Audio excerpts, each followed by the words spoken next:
Fascist Hasina সরকারের আমলে সংগঠিত গুম, গণহত্যা ও আয়নাঘরের নৃশংসতায় জড়িত খুনিদের দ্রুত বিচার সম্পন্ন করার দাবিতে আজ রাজধানীতে বিক্ষোভ সমাবেশ করেছে আমার বাংলাদেশ এবি পার্টি।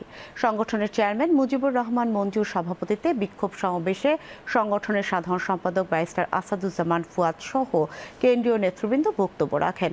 বক্তারা বলেন, ফ্যাসিস্ট হাসিনার সকল অপকর্ম ও নির্মমতার ইতিহাস উঠে এসেছে জাতিসংঘের প্রতিবেদনে। তাই ফ্যাসিস্ট হাসিনা ও তার দোসরদের গ্রেফতার করে দ্রুত আইনের আওতায় আনতে সরকারের প্রতি আহ্বান জানান বক্তারা।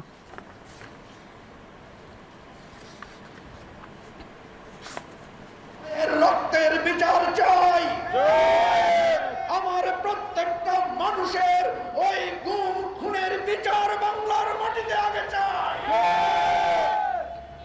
যারা খুন করেছে, গুম করেছে, আয়নাঘরে নির্যাতন করেছে, তাদের বিচার আগে হতে হবে।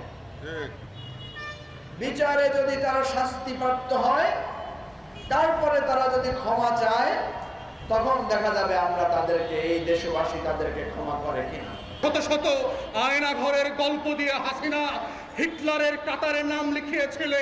এই হিটলার হচ্ছে বাংলার জমিনের ইতিহাসের পলায়ন পর বেগম লক্ষণ সেন।